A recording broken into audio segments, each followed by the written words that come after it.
Hi everyone. I'm going to do a little bit of a presentation today on grade 2 hamstring strains, and let me introduce myself a little bit to start.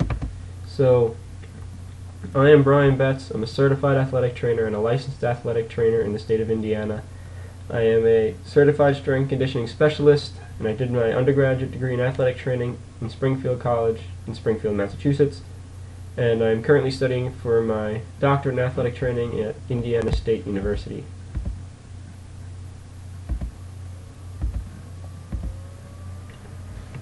The risk of hamstring injuries is extremely high. You can see by some of the statistics here, 7.7 injuries per 1,000 hours in football. That's very prevalent. Australian football, 4 injuries per 1,000 hours. And then English rugby there is divided up into first as practices and then games, and you could see a significant increase in that. I am astounded, being a soccer player myself. Hamstring strains are about 12% of injuries in soccer. That's kind of crazy to me. So, what is a hamstring strain? Well, Liu et al. Defined a hamstring strain as posterior thigh pain where direct contact with the thigh is excluded as a cause of injury.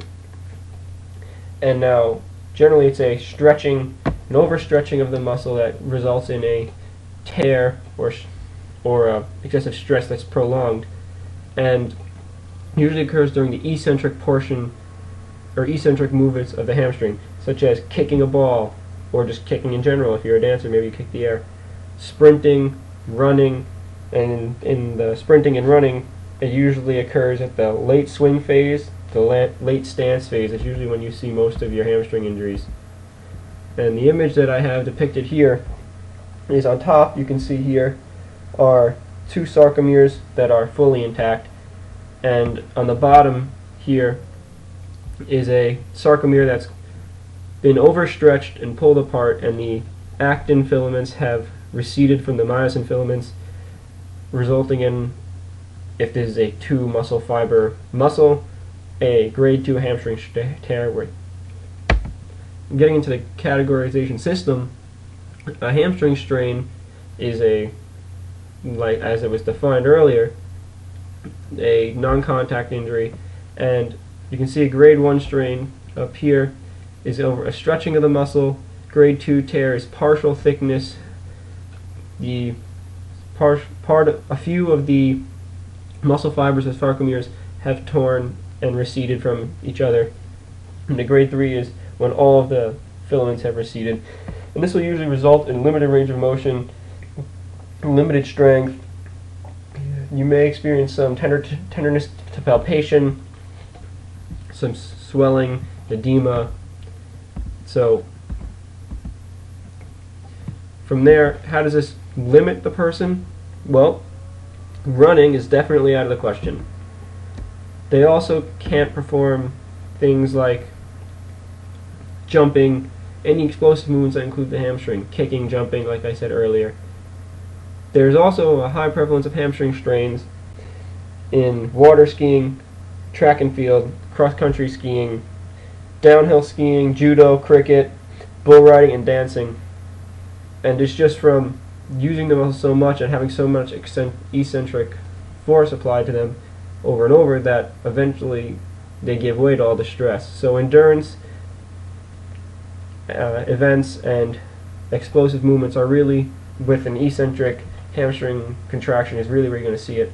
Generally, patients don't have pain with acts of daily living, but they're not going to be able to return to their sport or play their sport most likely for a little bit before they are pain-free. So, looking now at went a little too far there. Looking now at how this affects them socially. A lot of athletes play sports because they're friends at a high school level and a college level. At a high school level, a lot of people play because they're friends. College level, most people are friends with their teammates because they are together so much of the time. You take that away, they feel isolated. Also, if you're a professional athlete, you can feel like you're the provider for your family, and if you can't play, you can't provide for them. You're not doing your job and you're not doing your role efficiently, and it makes you, that can take a toll on an individual. And again, self-identity. A lot of people identify with the sports and athletics that they perform and compete in, and this becomes an issue. But we can help prevent this if we can get our athletes involved in a way that's still productive to their sport by having them stay involved. Maybe they can talk to a coach on what they can do. Can they help coach the team? Can they help facilitate drills? Let them involved in drills they can do. They can go to, if they have a hamstring strain, they can still go to their lifting program and do that, and do upper body. So, all viable options. This then has affected them. They might, if they feel isolated, they're probably going to have fewer relationships because they are alone more. Like I said, less human interaction.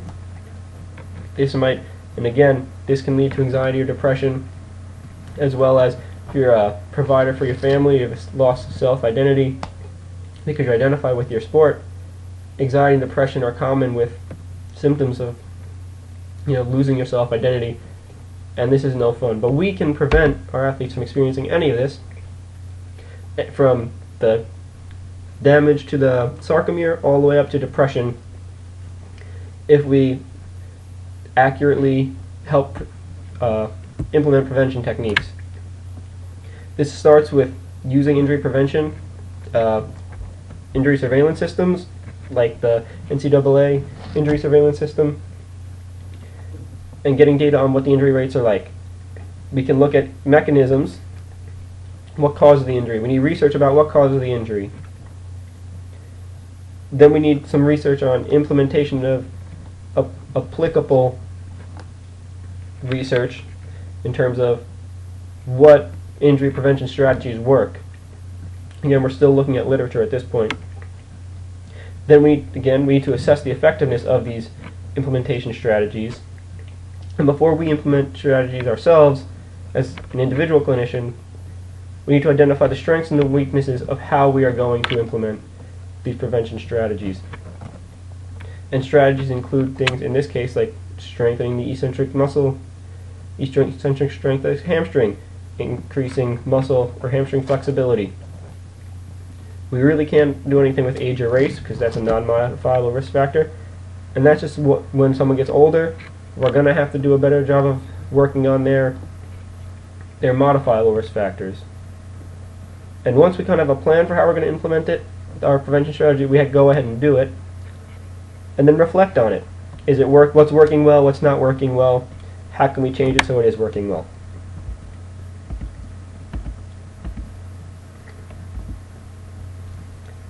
And these are the resources where I got all my information from. I hope you enjoyed and got a little bit out of my presentation.